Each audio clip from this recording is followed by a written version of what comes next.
क्या 20, 21, 22 पर आपने मुझे बोलने का मौका दिया, आपका बहुत बहुत धन्यवाद। सभापति महोदय, आज बहुत ही महत्वपूर्ण विषय शिक्षा, जिसमें बहुत कुछ हुआ है पिछले 4 साल में और बहुत कुछ होना बाकी।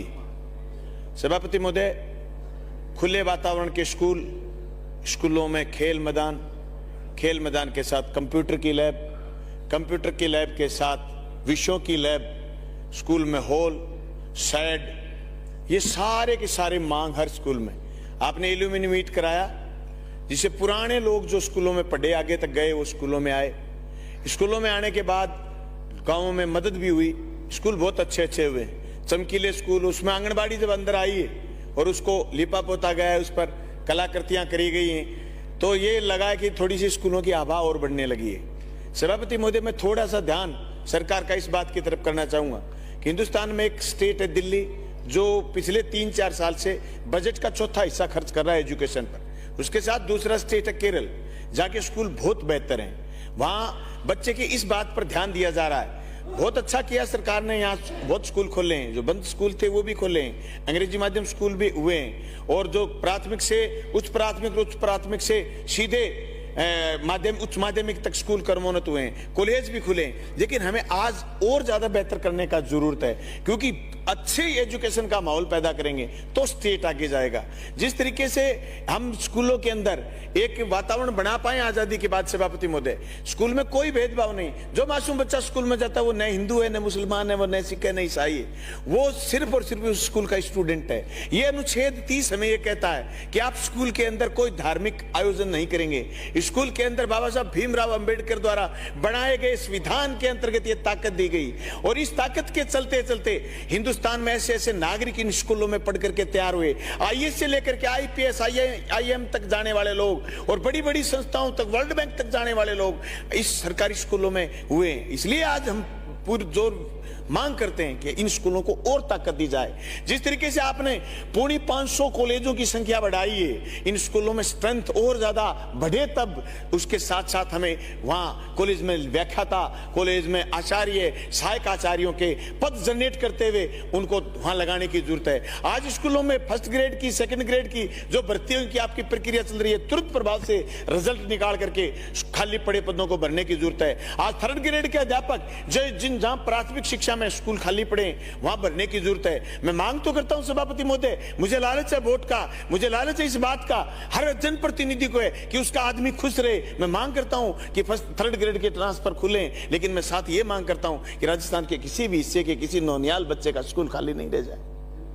ये मांग तो हम करते हैं, हमें लालच है इस बात का कि हमारी बहन बेटियां भतीजियां बैठी हैं, वो रोज कहती हैं कि आप हमारा ट्रांसफर कराओ, पर हम नहीं चाहते कि कोई स्कूल बंद हो, कोई स्कूल में बच्चे इस बात का इंतजार करते रह जाएं। कोई सुदूर बाड़मेर में, सुदूर प्रतापगढ़ में, मैं टीएसपी के उस अध्यापक की तो बात करता हूं जो मेरे क्षेत्र से पिछले 10-12 साल से बैठा है, वो सामाजिक बंधन नहीं निभा पा रहा है। लेकिन मैं ये भी मांग करता हूं कि टीएसपी क्षेत्र में नए टीचरों की व्यवस्था के लिए सरकार गंभीरता से बात करे। सिर्फ मेरी बात ही नहीं सुने, उस बच्चे की बात सुने, उस टीएसपी क्षेत्र के पहाड़ी पर बसने वाले उन 50 घरों की बात सुने जिनके बच्चे आज भी शिक्षा के अधिकार से वंचित हैं। आज भी वो इस बात से डरते हैं, उनके माँ बाप छोटी छोटी पठार पर खेती करते हैं। अगर वो बच्चे को छोड़ने के लिए 5 किलोमीटर स्कूल में चले जाएं तो शाम तक वापस आएंगे, बच्चे को लाने ले जाने में रह जाएंगे। इसलिए हम मांग करते हैं कि वहां टीचरों की संख्या बढ़े। बजट में आपने खूब व्यवस्था करी सड़क की, लेकिन इसके साथ साथ शिक्षा पर जो बेहतर करने की जरूरत है, आने वाले समय में हम सबके लिए चिंता का विषय। अच्छे नागरिक होंगे तो इस सदन की डिबेट का स्तर भी बढ़ेगा।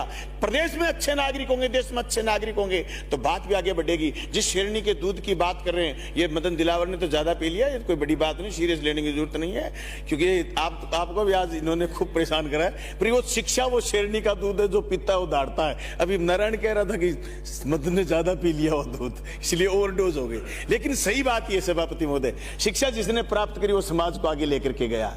सभापति महोदय, मैं मेरे विधानसभा क्षेत्र की कुछ मांग ऐसी है जिन मांग पर मैं चर्चा करना चाहता हूं। मेरे गवर्नमेंट कॉलेज बना है, भवन बन के तैयार हो गया, बच्चों की संख्या भी खूब होगी, उसको पीजी तक करा जाए, उसका नाम शहीद भगत सिंह महाविद्यालय के नाम से करा जाए। मैं धन्यवाद करना चाहूंगा शिक्षा मंत्री का, मुख्यमंत्री महोदय का, कि आपने ग्रामीण कन्या महाविद्यालय को सरकारी किया है, लेकिन इसी स्तर से उसका सरकारी सरकारीकरण करा जाए। मैं सभापति महोदय मैं मांग करना चाहता हूं कि मेरी कॉन्स्टिट्यूंसी के बहुत सारे स्कूल ऐसे हैं जो अभी भी अंग्रेजी माध्यम होना चाहते हैं। राजकीय प्राथमिक विद्यालय घेऊ, कणाऊ, मलसीसर, निनाण और कनपुरा के स्कूल अंग्रेजी माध्यम होना चाहते हैं। मेरे 21 अंग्रेजी माध्यम विद्यालय हुए सभापति महोदय, 350 350 तक स्ट्रेंथ पहुंच गई है स्कूलों में। अंग्रेजी माध्यम स्कूल बहुत अच्छे से आगे पहुंच रहे हैं। सभापति महोदय मेरी मांग ये कि ये जो डीपीसी समय पर हो, जिससे पढ़ाई प्रभावित ना हो, इसे तो साइंटिफिक सिस्टम विकसित किया जाए। ग्रेड 3 ट्रांसफर टीएसपी से नॉन टीएसपी ट्रांसफर करे जाएं, रिक्त पद भरे जाएं, फर्स्ट ग्रेड सेकंड ग्रेड के रिजल्ट जारी करे जाएं, विद्यालयों को भौतिक संसाधन उपलब्ध कराए जाएं,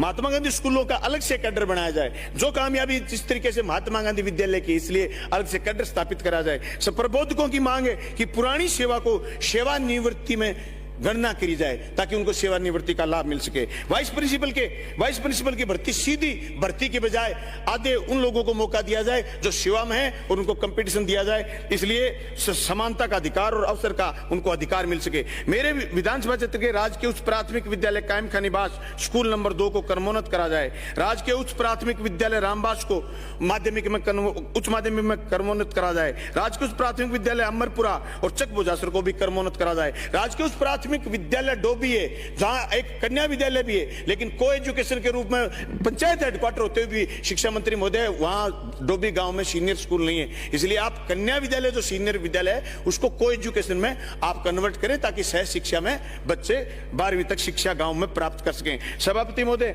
मैं आप सब साथियों का धन्यवाद इस बात के लिए भी करना चाहता हूं कि शिक्षा के क्षेत्र में जो साथियों ने सुझाव दिए, इस सुझाव के साथ साथ आप और हम मिलकर के इस राजस्थान को मजबूत बनाने का काम करेंगे। आज जिस तरीके से पेपर को लेकर के सारे चिंता जाहिर कर रहे हैं, ये चिंताएं मैं कहता हूं सिर्फ टांग खिंचाई की चिंताएं नहीं है सभापति महोदय और शिक्षा मंत्री महोदय, ये सबकी चिंता है। मैं समझता हूं इससे एक बात में मजबूती आएगी। जो जनप्रतिनिधियों के पास लोग सिफारिश लेके आते थे कि मेरी पेपर में सेटिंग करा, आज सदन में जो आपकी आलोचना कर रहे हैं कम से कम वो सेटिंग में हाथ तो नहीं मारेंगे। ये गंभीर बात है। इन चीजों को लेकर के कौन आया है? इन चीजों को, इन लोगों की हिम्मत कैसी हुई है? कहीं ना कहीं हमारा सह है, हम जनप्रतिनिधियों का, जो सदन में बैठने वाले मजबूत लोगों का, जो बड़े बड़े ओहदों पर रहे हैं और बड़े बड़े ओहदों पर रहने वाले हैं, उन लोगों की सह है। यह आलोचना करने वाले लोग कम से कम सह तो नहीं करेंगे। इसलिए हम चाहते हैं कि पेपरों में पारदर्शिता बरती जाए और ऐसा भय कायम हो कि लोगों की हिम्मत ही नहीं पड़े कि पेपर लीक करने की भी सोच सके कोई। सभापति महोदय, जो हमारे यहाँ 2-3 बड़े गांव हैं जो बड़े कस्बों के रूप में, गोगामेड़ी जो उत्तरी भारत का सबसे बड़ा मेला भरता है, बड़ी आबादी है, वहां मैं गवर्नमेंट कॉलेज खोलने की सरकार से मांग करता हूं। सभापति महोदय, प्राइवेट स्कूल, कॉलेज और यूनिवर्सिटी पर सरकार कठोर रूप से नियंत्रण हेतु रेगुलेटरी एक्ट बनाए, जिससे ये पता चले कि शिक्षा का वास्तव में स्तर क्या है। आज स्थिति ये है कि आप सरकारी स्कूल पर चर्चा कर रहे हैं सुबह से, लेकिन प्राइवेट स्कूलों में क्या पढ़ाया जाता है, प्राइवेट स्कूलों की फीस का नियंत्रण क्या है, उसका स्ट्रक्चर क्या है, उनकी डेप्थ क्या है, वहां खेल मैदान है कि नहीं है, वहां लाइब्रेरी है कि नहीं, बच्चों की स्किल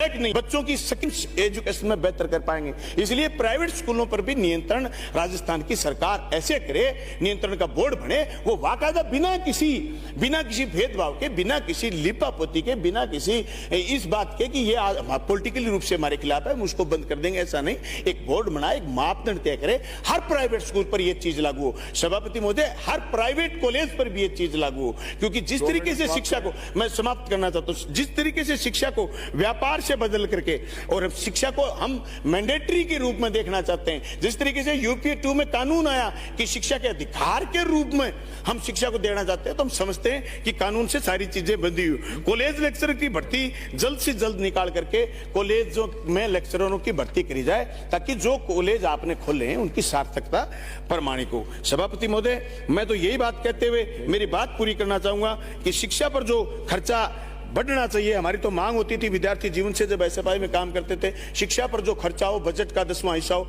लेकिन आज निर्मला सीतारमण जी ने थोड़ा बजट में प्रावधान जरूर बढ़ाया, क्योंकि शिक्षा पर उन्होंने अब की बार थोड़ा सा खर्चा बढ़ाया। लेकिन जो हम उम्मीद कर रहे थे भारत सरकार से, पूरे देश में शिक्षा पर खर्च करने के लिए बेहतर माहौल बनाएंगे, उन्होंने ऐसा कुछ बजट में किया नहीं। मैं राजस्थान की सरकार से मांग करना चाहता हूं कि जब आपने इस बजट में शिक्षा का प्रावधान तो करा, बजट बढ़ाया भी है, लेकिन इसको भविष्य में और ज्यादा बढ़ाने की जरूरत है, ताकि हम हर स्कूल तक, हर कॉलेज तक, हर लाइब्रेरी तक, हर जगह हम बेहतर कर पाएं। आपने मुझे बोलने का मौका दिया, आपका बहुत बहुत धन्यवाद। Thank you.